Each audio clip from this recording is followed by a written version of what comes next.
조국 대표는 좀 눈치가 있어야 된다고 보는 게 이재명 대통령이나 민주당 입장에서는 정치적 부담을 무릅쓰고 사면이라는 정무적인 결정을 한 거예요. 그러면 당분간은 좀 로우키로 이렇게 행보를 하는 게 그에 대한 어쨌든 예의이기도 하고 본인이 지금 무죄 받고 개선 장군이 된 게 아니잖아요. 조금 눈치를 봐라. 본인이 이렇게 좋은 집안에서 눈치 안 보면서 성장해서 그런지 모르는데 지금은 좀 눈치 좀 봐야 되지 않아요? 국민들 눈치도 보고 대통령 눈치도 보고 여당 눈치도 보고 그래야 되는 거 아닙니까?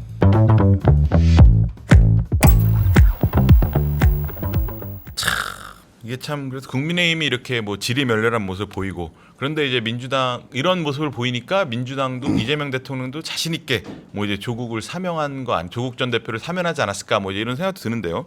뭐 이제 조국 전 대표 얘기를 안 할 수가 없는데 지금 이제 정치권으로 돌아와서 연일 화제를 모으고 있죠. 근데 그러면서 조국 전 대표가 한동훈 전 대표랑 또 이렇게 대립각을 최근에 세게 세우고 있습니다. 그래서 조국 전 대표는 뭐 이제 한동훈 전 대표 겨냥해서 뭐 용서할 수 없다 뭐 이제 이런 강한 표현까지 쓰고 한동훈 전 대표는 뭐 이제 조국 당신 무죄라면 재심을 청구해라. 뭐 이제 이건 사면이 아니라 탈옥이다. 뭐 이제 이렇게 주장도 하고 있죠. 근데 이제 두 분이 이제 사실 저희는 좀 재심에 대해서 좀 어떤 조국 대표가 입장을 보일까 이런 게 좀 궁금했었는데 조국 전 대표는 재심에 대해서는 약간 좀 한 발 빼는 그런 모습이에요. 조국 당에서는 뭐 이제 그런 걸 추진하겠다는 얘기를 했다가 조국 전 대표가 나오니까 재심 얘기는 좀 한 발 뒤로 빼고 한동훈 전 대표는 재심 청구해라 뭐 이렇게 밀어붙이고 있는데 뭐 그게 어떤 의미라서 보시나요? 대한민국 사법 체계에서 뭐 이런 재심을 갖다 이렇게 뭐 남용하고 또 이렇게 남발해 버린다면은 얼마나 이 대한민국 법치 체계가 혼란스럽고 위태롭다는 걸 반증이 되겠죠. 네. 그런 측면에서 조국 지men 수석 자신도 이제 네. 자유 몸이 됐지만은 네.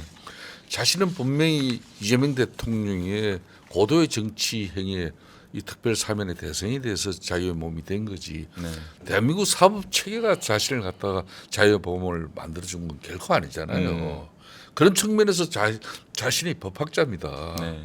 법학자로서 자신이 처지를 누구보다 잘 알죠. 네. 할 이야기를 해야죠. 그 약점을 이제 취약점을 한동훈 후보가 그럼 재심 청구해라 그런 겁니다.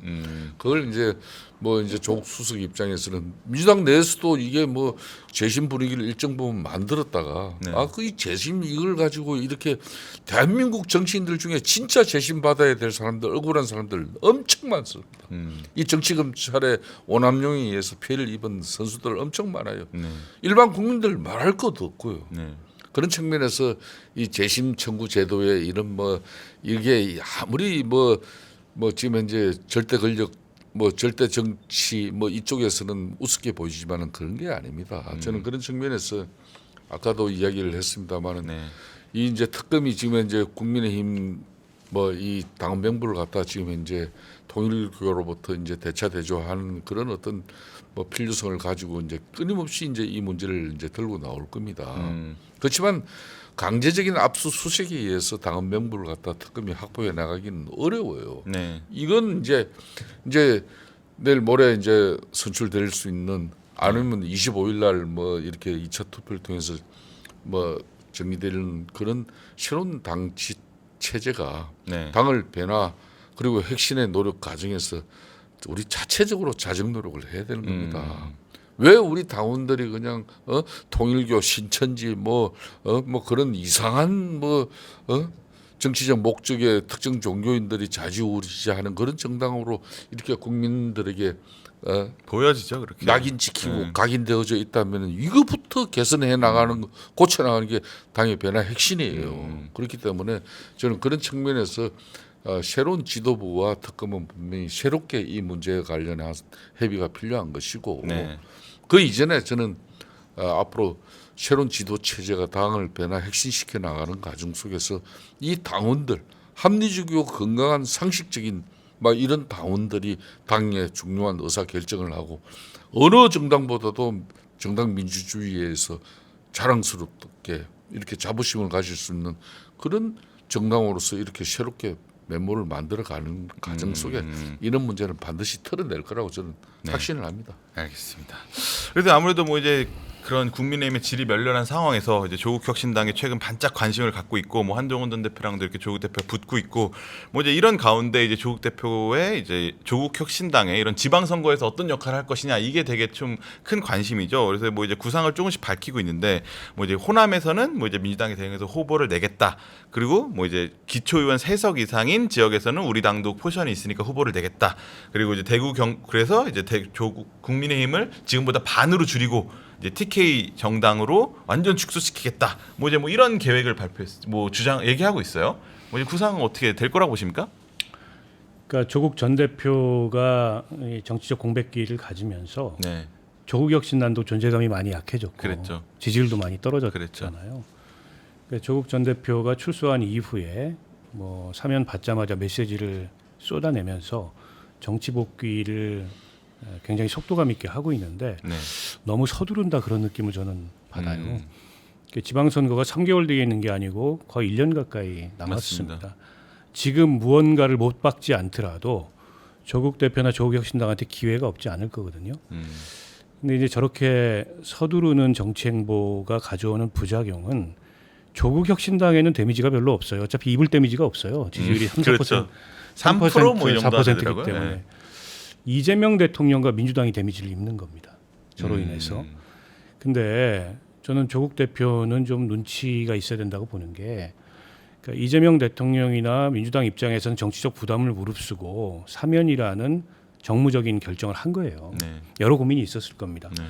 아니 그러면 당분간은 좀 로우키로 네. 이렇게 행보를 하는 게 그에 대한 어쨌든 예의이기도 하고 아니 그리고 무슨 본인이 지금 뭐 그 무죄 받고 개선 장군이 된 게 아니잖아요. 네. 여전히 그로 인해서 대한민국의 국론이 굉장히 또 크게 분열하고 홍해 갈라지들이 쫙 갈라지고 있어요. 그러고 여론이. 있죠. 그걸 의식해야 되는데 네. 뭐 내가 사과한다고 2030들 마음이 바뀌겠냐. 네.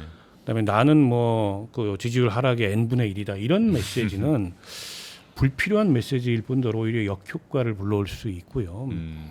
그러니까 여전히 조국 전 대표 본인은 뭐 열 몇 차례 사과를 했다지만 국민들은 특히나 네. 우리 2030 청년들은 사과했다는 생각을 하고 있지 않아요. 느낌을 그렇죠. 받고 있지 않아요. 이게 왜 그러냐면 네. 뭘 사과했는지가 부정확하기 때문에 그렇습니다. 적어도 조국 전 대표가 기소된 이후에 네. 본인의 범죄 혐의를 인정하면서 한 사과는 없어요. 없죠. 그러니까 애둘러서 네. 마치 남들이 가질 수 없는 네. 어떤 그 지인 찬스, 아빠 찬스 이거를 자기 자녀에 준 것에 대해서 정서적 반감에 대해서 사과한다는 식으로. 근데 그게 아니고 단지 지인 찬스를 쓴 게 아니고 조국 부부가 조작해낸 게 있잖아요. 네. 이건 범죄예요. 그렇죠. 그걸 다 알고 있어요, 사람들이. 근데 그에 대해서 그렇게 애둘러서 인정하지 않으면서 하는 사과는 진정성이 없는 겁니다. 심지어 항소심 판결문에 그런 내용이 나와요. 아, 그렇죠. 이게 양형 기준으로 볼 때 이걸 사과로 보기가 어렵다 이런 맞습니다. 얘기가 나옵니다. 맞습니다. 그러니까 본인이 그걸 갖다가 좀 의식한다면 사과를 당장 뭐 그 떠밀려서 하지 않더라도 좀 조용한 행보를 하면 안 됩니까? 그게 여당이나 대통령한테 부담을 좀 덜 주는 방식이고 그리고 본인도 조금은 더 성숙해졌다 이런 평가를 받을 수 있는데 나오자마자 마치 지금 못 박지 않으면은 큰일이라도 날 것처럼 저렇게 못 박는 뭐 누구는 그걸 보고서 뭐 정치 근육이 생겼다 그러는데 언제부터 염치 없음과 파렴치함이 근육입니까? 저는 그 굉장히 잘못된 그 평가라고 보고요. 그래서 조금 눈치를 봐라. 본인이 이렇게 좋은 집안에서 눈치 안 보면서 성장해서 그런지 모르는데 네. 지금은 좀 눈치 좀 봐야 되지 않아요? 국민들 눈치도 보고 네. 대통령 눈치도 보고 여당 눈치도 보고 그래야 되는 거 아닙니까? 근데 또 막 그쵸 그게 정말 맞는 말씀인데 저희 이분의 행보를 보면 앞으로 그럴 것 같진 않아요. 참 그게. 그래서 이번 주 이제 김종인 전 위원장도 이제 이 조국의 목표는 대통령일 거다 이렇게 내다보고 사실 정치권에서도 사실 5년 뒤 대선에 나설 거다 뭐 이제 뭐 이런 식의 전망이 지배적이에요. 그래서 그를 위한 빌드업을 뭐를 해야 되냐 지방선거에 나가긴 나갈 건데 뭐 이제 국회의원으로 나가냐 아니면 시도지사로 나가냐 뭐 이제 뭐 이런 플랜들에 대해서 막 여의도 호사가들의 설왕설래들이 있습니다. 우리 뭐 김 전 대표님 뭐 이제 아무래도 정치 오래 하셨으니까 이런 조국은 어떻게 해야 되는지 뭐 조언을 해주신다면. 조국은 지금 자성과 성찰의 시간이 더 중요한 것이지. 예. 예? 자신이 뭐 된장찌개 지금 뭐 자기 SNS 올리고 미슐랭 또 하는 내년 집, 6.3 선거에서 예? 국회의원 보궐선거에 출마할지 그리고 강력단체장 선거를 통해서 국민적 심판을 받아서 다시 정치적 재기가 이루어진 그 모습에 지금 이 친구는 망상에 젖어 있어요. 지금 그럴 때냐고 이게. 예? 아무리 김종인 위원장 같은 분이 향후 5년 후에 유력 민당 뭐 허리만은 좌파 그러니까 민주진보 진영의 그냥 유력 주자가 될 것이다 이런 이야기를 하더라도 겸손이 가장 중요한 지금 현재 조국에는 겸손이 가장 중요한 자신의 보약이 될 건데 네. 이 사람이 김어준 방송은 뭐예요? 근본적으로 겸손이 어렵고 힘들다는 사람 아닙니까? 네. 그러니까 된장찌개 같은 거 올려놔가지고 서민 코스프레 하려고 그러다가 요즘 세상이 어떤 세상인데 그냥 역풍 맞아버렸잖아요.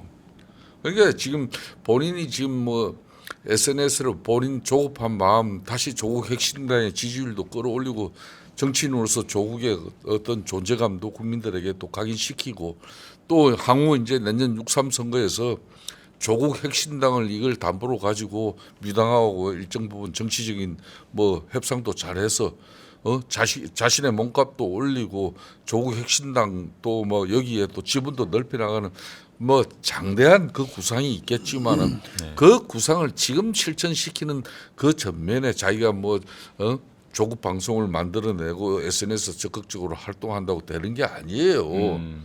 지금은 한마디로 염치가 있어야 되는 시간이고 본인이 자성과 성찰의 시간으로 국민들에게 이렇게 자신을 새롭게 만들어가는 그런 인내의 시간이 필요한 것이지. 그러니까 모든 걸 이번 뭐 이재명 대통령이 뭐 2주 만에 지지율이 근 10% 넘게 빠지는 이유가 뭡니까? 8.15 광복 이런 특별 사면에 국민적 공감 동의가 이루어지지 않는 그런 조국 윤명 이런 사면 그리고 국회에서는 뭐 대주주 양도 뭐 기준 강화시켜 버리고 예? 그리고 뭐 이재명 대통령은 한쪽으로서는 국민 소통 뭐 이런 중도 실용 뭐 이렇게 외치면서 상당히 안정스러운 대통령의 이미지를 만들려고 그러지만 친정집 민주당이 국회에서는 상법 개정 세제 개편안 뭐 노란봉투법 일사천리로 다 처리해 버리는데 무슨 이재명 대통령이 소통 안정 통합의 의미가 그렇게 그게 아니에요. 그러니까 이재명 대통령의 지지를 하는 정청래 딱 당대표 되니까 벌써 보여주잖아요. 네. 앞으로 조국 이 사람도 이재명 대통령 국정 운영에 도움이 절대 안 될 겁니다. 저만 한번 지켜보십시오. 한번 보세요. 한번 보세요. 절대 도움 안 된다. 네? 본인은- 이번에 이재명 대통령은 조국을 특별 사면해 줌으로써 우원식 국회의장 당신도 뭐 조국 좀 특별 면회까지 하면서 나한테 압박했고 문재인 전 대통령 입장에서도 우상호 이제 정무수석 보내가지고 8.15 국민 인명식에 정중하게 초청한다 그랬지 언제 뭐 조국 사면해 주라고 그 이야기 해라고 우상호 보냈냐고 그거 아니거든. 그런 부분에 대해서 빚 다 갚았다. 그리고 조국 당신도 앞으로 내 시시에 많이 졌으니까 나한테 협조 잘해 이런 거지만은 거기에 순응할 조국이 아니라는 거예요. 이걸 이재명 대통령도 알아야 된다는 거예요. 근데 조국 대표 워딩 중에 제일 눈에 띄었던 게 사실 저는 정의당의 길을 가지 않겠다. 뭐 이렇게 또 그러니까 공식적으로 그게 얼마나 그게 얘기했어요? 요 앞에 정의당에 그러니까 그 우리 의장님 계시지만은 뭐 정의당의 길을 가든 안 가든 건 본인 자유니까. 근데 뭐 그 얘기를 굳이 거기다 갖다 붙일 이유는 없다고 보고요. 정의당의 길을 한 번이라도 조국 대표가 이해했는지 모르겠어요. 제가 보기엔 잘 모른다고 보고요. 그러니까 그런 얘기죠. 민주당과 각 세우지 않고 순응하면서 거기서 얻을 수 있는 떡고물을 최대치를 얻겠다. 뭐 이런 얘기인데 뭐 그렇게 하시던가요. 근데 이제 문제는 뭐냐면 그 민주당 입장에서 조국이 그렇게 편한 존재가 아니에요. 그러니까 조국의 효용성은 지난 총선에 극대화됐었습니다. 그렇죠. 그랬죠. 어쨌든 지민비조 얘기하면서 3년은 너무 길다. 그래서 결국에는 그걸 지렛대로 윤석열 정권에 가장 큰 타격을 주는 선택이 뭐냐, 가장 아프게 윤석열을 하는 게 뭐냐, 그 이제 도구로 선택이 된 거예요. 심지어는 조국을 비판했던 사람들도 그런 선택을 했습니다. 윤석열이 너무 밉고 그랬죠. 너무 싫고 너무 심판해야 되기 때문에. 근데 앞으로의 효용성이 과연 얼마나 있을까? 그거는 이제 조국이라는 사람이 갖는 온전히 조국이라는 사람과 그 정당이 갖는 비전일 텐데, 글쎄 민주당 더하기 그러니까 민주당의 그냥 알파 같은 존재인데 그 알파 같은 존재를 어떻게 보면 민주당 이상의 그런 가치 있는 존재로 국민들이 인식할 수 있을까? 결국에는 민주당과의 통합 이외에 길이 없다. 저는 조국 혁신당은. 다만 시점이 언젠가의 문제일 텐데 지금 통합은 흡수죠. 존재감이 없어요. 그럼 그렇죠. 그냥 n분의 1 될 가능성이 높아요. 본인의 n분의 1 얘기했는데 그러니까 존재감을 만들어서 유력 대권 주자가 돼서 네. 이제 민주당과 합당을 하면 그건 이제 흡수가 아닌 거죠. 이제 그 경로를 생각하는 것 같은데 네. 그거는 민주당 입장에서 불편한 존재예요. 음. 그래서 계륵 같은 존재가 된다. 네. 내년에 재보궐선거 뭐 탐색을 할 텐데 제가 보기에 광역단체장 선거는 아니라고 보고 그건 이제 탈당을 해야 되기 때문에 중앙 정치에서 좀 물러서는 거거든요. 근데 대권 주자가 그런 선택을 할 리가 없어요 지금. 네. 지금 재보궐 선거인데 뭐 개항 얘기가 나오는데 개항은 절대 줄 리가 없고요 민주당이. 그러면 상징성이 너무 크죠. 상징성이 너무 커요. 네. 이재명 대통령 후계자 그러니까요. 모습이어서 그거는 민주당에서 용납할 수가 없고. 그러면 이제 수도권이나 뭐 이런 지역인데 어디 하나도 만만치가 않아요. 다 민주당에서 출마하려는 사람들이 있고, 그럼 부산도 마찬가지고 호남도 마찬가지인 거예요. 그런데다가 이런 얘기가 나올 수 있습니다. 아니 한 번 사면 복권해줬으면 됐지. 뭐 두 번 이것까지? 복권해줘야 돼? 이것까지 줘야 돼? 민주당에서 그런 얘기 필연적으로 나옵니다. 그래서 간단치 않은. 그래서 제가 로우키 행보를 해야 된다는 겁니다. 전략적으로도 저렇게 막 에로간트하게 눈치 안 보고 네. 저런 행보 하다가는 민주당 내에서 뭐야 이거. 뭐 저 풀어줬는데 우리 지지율만 떨어지고 본인이 오히려 도움이 안 되네 이런 얘기가 나올 겁니다. 그래서 제가 이제 정치적으로도 눈치 좀 보라고 계속 말씀드리는 거고 조국혁신당은 그리고 조국 대표는 어차피 독자 전망이 없어요. 그 점에서 정의당과 같은 길을 갈 수가 없습니다.